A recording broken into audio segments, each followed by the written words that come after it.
Hello everyone, आज के इस वीडियो में हम रीऑर्डर मैनेजमेंट के बारे में समझेंगे।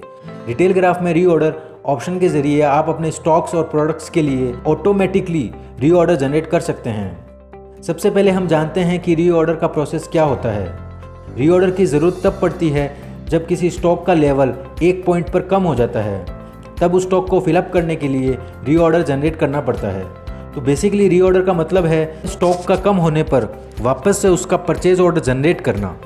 जैसे कि आप जानते हैं कि बिजनेस मैनेज करना कितना मुश्किल होता है, और ऐसे में स्टॉक लेवल के बारे में अपडेट रहना और भी मुश्किल होता है कि कौन सा स्टॉक कम हुआ है, कितनी सेल हुई है, कब ऑर्डर देना है, कितनी क्वांटिटी का ऑर्डर देना है। वो सारी चीज़ों को मेंटेन करना बहुत ही मुश्किल होता है। कभी कभार ये भी नहीं पता चलता कि मैनुअल रीऑर्डर के टाइम पे कितनी मिस्टेक्स हो जाती है। रीऑर्डरिंग हर बिजनेस की एक ऐसी एक्टिविटी है जो बहुत ही टाइम कंज्यूमिंग है। आपको एक ऐसे सॉल्यूशन की ज़रूरत है जो ना कि आपके इन्वेंट्री को मैनेज करे बल्कि आपके रीऑर्डरिंग सिस्टम का भी ध्यान रखे। डिटेल ग्राफ में रीऑर्डर ऑप्शन टाइम कंज्यूमिंग और इनएक्यूरेट मैनुअल रीऑर्डरिंग प्रोसेस को रिप्लेस करता है। कुछ ही क्लिक से आप कई सारी आइटम्स के लिए एक्यूरेटली रीऑर्डर जनरेट कर सकते हैं।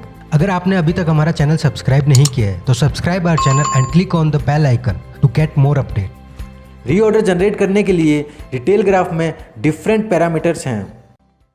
तो सबसे पहले हम यहाँ परचेज पे क्लिक करेंगे। इसमें परचेज ऑर्डर ऑप्शन सेलेक्ट करेंगे। यहाँ पे जिस वेंडर को मुझे ऑर्डर प्लेस करना है उसे सेलेक्ट करेंगे, जैसे गणपति इंटरप्राइजेस। अब हम यहाँ ऑटो जनरेट पे क्लिक करेंगे तो हमारे सामने ये एक नई विंडो ओपन होगी। यहीं से रीऑर्डर जनरेट होगा। जो रीऑर्डर के डिफरेंट पैरामीटर्स हैं वो यहाँ पे दिए हुए हैं। तो आइए इन पैरामीटर्स को समझते हैं। तो जो सबसे पहला पैरामीटर है वो है प्रोडक्ट मास्टर का। इसमें जो प्रोडक्ट होता है उसके मास्टर्स में हमें मिनिमम स्टॉक और मैक्सिमम स्टॉक को डिफाइन करना पड़ता है कि हमारे पास में ये प्रोडक्ट इतना मिनिमम क्वांटिटी में रहेगा और इतना मैक्सिमम क्वांटिटी में रहेगा। उसी के बेस पे रीऑर्डर जनरेट होगा। कुछ प्रोडक्ट्स में जैसे यहाँ पे प्रोडक्ट मास्टर में मिनिमम स्टॉक और मैक्सिमम स्टॉक फिल किया हुआ है, तो जो वैल्यू हमने पुट की हुई है उसके बेस पे कैसे रीऑर्डर जनरेट करते हैं वो देखते हैं। तो इसके लिए हमें यहाँ व्यू पे क्लिक करना होगा।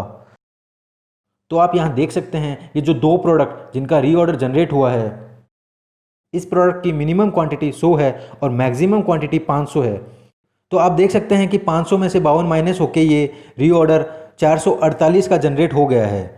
और यहाँ पे रीऑर्डर 70 था पहले, वो करंट स्टॉक माइनस होके अब 67 हो गया है। तो इस तरह से हम प्रोडक्ट मास्टर में मिनिमम और मैक्सिमम क्वांटिटी के बेस पे रीऑर्डर जनरेट कर सकते हैं। अब मान लीजिए मुझे इन दोनों प्रोडक्ट्स का रीऑर्डर जनरेट करना है, तो उसके लिए यहाँ पे अपडेट टू ऑर्डर पे क्लिक करना होगा। तो ये दोनों जो प्रोडक्ट हैं ये ऑर्डर में आ जाएंगे। अब मैं इसको सेव कर दूंगा तो इसका रीऑर्डर बन जाएगा। अब हम दूसरा पैरामीटर देख लेते हैं। उससे पहले मैं आपको बता दूं कि प्रोडक्ट मास्टर में मिनिमम और मैक्सिमम क्वांटिटी कहाँ फिल करते हैं। तो यहाँ मास्टर्स में, इन्वेंट्री में, प्रोडक्ट में आते हैं। यहाँ पे ABC प्रोडक्ट में जैसे मिनिमम 100 और मैक्सिमम 500 क्वांटिटी फिल्ड है, और ये जो मिनिमम और मैक्सिमम डेज के लिए है जो कि रीऑर्डर जनरेट करने का दूसरा पैरामीटर है, ये हमने किसी दूसरे प्रोडक्ट के लिए फिल किया हुआ है। जैसे ये प्रोडक्ट है हमारा, इसमें हमने मिनिमम और मैक्सिमम डेज 50 व 100 फिल किया हुआ है। तो आइए देखते हैं कि कैसे मिनिमम और मैक्सिमम डेज के बेस पे रीऑर्डर जनरेट होता है। यहाँ पे हम ऑटो जनरेट पे क्लिक करेंगे। यहाँ order basis for minimum level option select करेंगे और फिर यहाँ प्रोडक्ट डेज पे क्लिक कर देंगे। यहाँ डेट रेंज ऑलरेडी सेलेक्टेड है और फिर व्यू करूँगा तो यहाँ रीऑर्डर जनरेट हो जाएगा। अब अगर इसे मुझे ऑर्डर में लेना है तो यहाँ अपडेट टू ऑर्डर पे क्लिक करूँगा तो ये प्रोडक्ट भी ऑर्डर में आ जाएंगे। अब ये हमारे दो पैरामीटर कंप्लीट हो गए हैं। अब हम तीसरे पैरामीटर को देखते हैं। तो इसके लिए फिर से यहाँ वेंडर सेलेक्ट करूँगा, यहाँ पे ऑटो जनरेट पे क्लिक करूँगा। इसके बाद ऑर्डर बेसिस फॉर मिनिमम और मैक्सिमम लेवल पे जाऊँगा। देखिए यहाँ पे डेज सेल्स आ रहा है। अगर मुझे रीऑर्डर मेरी पिछले 1 महीने की सेल के बेस पे या 15 दिन की सेल के बेस पे या 10 दिन की सेल के बेस पे जनरेट करना है, तो जो रीऑर्डर जनरेट होगा वो मिनिमम इतने दिन के लिए होगा और मैक्सिमम जो है वो इतने दिन के लिए होगा। इनको हम अपने अकॉर्डिंग चेंज भी कर सकते हैं। जैसे मैंने यहाँ मिनिमम 10 और मैक्सिमम 30 दिन फिल किया है। यहाँ पे डेट रेंज है, यानी इस डेट रेंज की सेल के बेस पे रीऑर्डर जनरेट होगा। जैसे मान लीजिए मेरी अक्टूबर महीने की जो सेल है उसके बेस पे ही मैं ये रीऑर्डर जनरेट करना चाहूँगा। जैसे कि आप देख सकते हैं कि हमारे पास अवेलेबल स्टॉक 219 था, तो 52 स्टॉक माइनस होकर 167 का रीऑर्डर जनरेट हो जाएगा। अब जो लास्ट पैरामीटर है रीऑर्डर जनरेट करने का वो है रीऑर्डर क्वांटिटी। इसके ज़रिए हम हमारे स्टॉक को 2 गुना, 3 गुना, 4 गुना जितना हमें अपनी सेल्स के अनुसार मल्टीप्लाई करना है उतने का रीऑर्डर जनरेट कर सकते हैं। जैसे कि मैं यहाँ 2 फिल करता हूँ। मान लो किसी प्रोडक्ट की 100 क्वांटिटी सेल हुई है तो मेरा 200 का रीऑर्डर जनरेट होगा। तो ये चारों पैरामीटर रिटेल ग्राफ में इस तरह से काम करते हैं। अब आप यहाँ पे कुछ और पैरामीटर्स भी देख सकते हैं, ये भी रीऑर्डर को अफेक्ट करते हैं। First, add pending to order quantity from order book. अगर ऑर्डर बुक में पेंडिंग क्वांटिटी पड़ी है तो वो भी रीऑर्डर में आ जाएगी।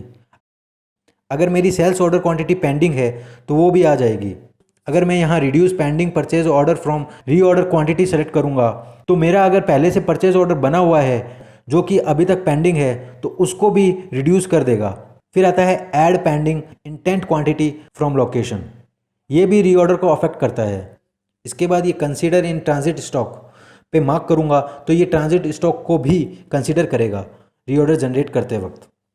तो इस तरह से ये 4 पैरामीटर है, उनके बेस पे रिटेल ग्राफ में रीऑर्डर जनरेट किया जा सकता है।